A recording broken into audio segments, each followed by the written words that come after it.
റൂമിൽ നിന്ന് നിസ്കാരമൊക്കെ കഴിഞ്ഞിട്ട് ഇറങ്ങാണ്. കൂട്ടുകാരെ ശ്രദ്ധിക്കൂ.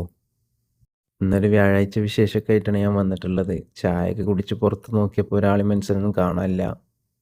ഏതായാലും മാർക്കറ്റിൽ നിന്ന് കുഞ്ഞമത്തിയൊക്കെ കൊടുത്തിട്ടുണ്ട്. ചോറും കൂട്ടാനൊക്കെ റെഡിയാക്കുന്നതിൻ്റെ ഇടയിലാണ് നമ്മളെ വല്യപ്പ വത്തൊക്കെ കയറ്റി വരുന്നുണ്ട്. വല്യപ്പാക്ക് ഏതായാലും പഠിച്ചു ആഫിയത്തുള്ള ദീർഘായുസ് കൊടുക്കട്ടെ. വല്യപ്പാക്ക് ഞങ്ങളോട് നല്ല സ്നേഹമാണ്.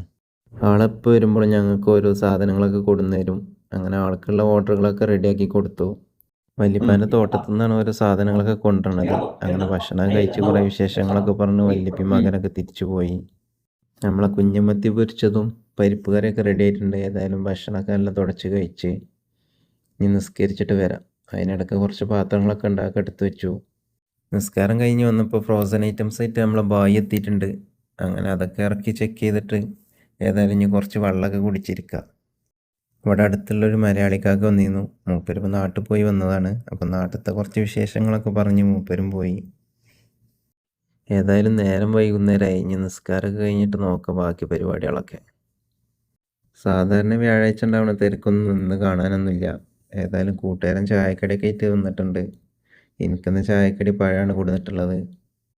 ചായയുടെയൊക്കെ കഴിഞ്ഞിട്ട് നാളേക്കുള്ള സാധനങ്ങളൊക്കെ സെറ്റപ്പാക്കി. കുറച്ച് ഓർഡറുകളൊക്കെ ഉണ്ടായിരുന്നു. ഇന്ന് പിന്നെ ഇനി ബായിൻ്റെ കറിയാണുള്ളത്. എന്താ പറയുക, ബായിൻ്റെ കറി ഒരു രക്ഷയില്ല. അങ്ങനെ വല്യപ്പ കൊടുന്ന വത്തക്കൊക്കെ വെട്ടി കഴിച്ച് ഞങ്ങളിന്ന് നടക്കാൻ പോയി. അപ്പോൾ ഇന്നത്തെ വിശേഷം ഇതൊക്കെയാണ്. Okay, bye bye.